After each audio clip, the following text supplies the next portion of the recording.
chiaro che siamo in un momento di grande difficoltà finanziaria, ma ciò non di meno il governo è riuscito attraverso tutta una serie di operazioni che vedono il concorso dello Stato, il concorso del capitale privato, sostanzialmente il project financing, il concorso di finanziamenti di natura innovativa.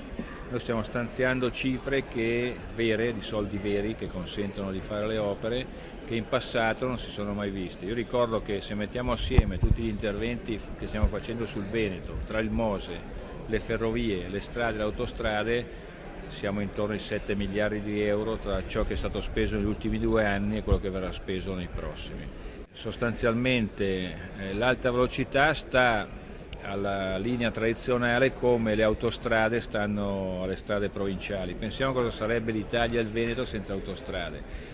Facendo l'alta velocità noi liberiamo la linea tradizionale proprio per i pendolari, che potranno quindi avere a disposizione una linea molto più libera che oggi invece spesso è occupata dai treni internazionali. Se noi andiamo a vedere i dati proprio di questo semestre, abbiamo un dato che ci dice con grande chiarezza che noi riusciamo a resistere, sia pure in condizioni di grave difficoltà, grazie alla tenuta all'export. Noi abbiamo una bilancia dei pagamenti del primo semestre di quest'anno che è in attivo. Addirittura se togliamo la cosiddetta bolletta energetica abbiamo un attivo di 23 miliardi di euro, una cifra gigantesca, quindi le nostre aziende, il Veneto è uno dei luoghi dove c'è la maggior concentrazione di queste aziende, stanno resistendo e stanno salvando il paese.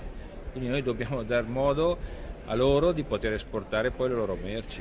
Guardi, oggi il nostro mercato principale è la Germania, quindi dobbiamo fare il Brennero, questa è la cosa più importante, lo stiamo facendo. E poi naturalmente in prospettiva invece l'Est, che sicuramente avrà un grande sviluppo, e il Veneto è affacciato sull'Est, quindi diciamo che il sistema portuale dell'Alto Adriatico, che non è soltanto Venezia ovviamente, ma deve essere anche non solo nemmeno Trieste, ma anche per esempio Capodistria, noi stiamo lavorando in tal senso, diventa una grande opportunità per il futuro. Oggi il presente è il nord, quindi l'Europa del nord che è il nostro grande mercato.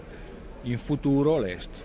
Come si diceva in questo convegno è stato accumulato un ritardo gravissimo, quindi noi abbiamo una serie di emergenze che dobbiamo risolvere. Però queste emergenze che stiamo risolvendo contestualmente ci servono anche per programmare il futuro.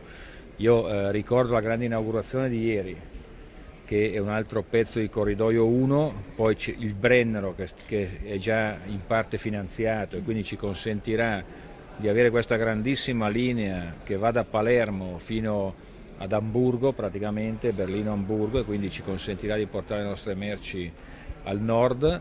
Stiamo lavorando sull'est, quindi il corridoio 5 che da Torino, per parlare del tratto italiano, va fino a Trieste, che consente poi di andare fino a Kiev, in prospettiva a Mosca e in prospettiva non utopistica fino in Cina. Quindi stiamo lavorando su queste tratte che sono fondamentali per il nostro futuro.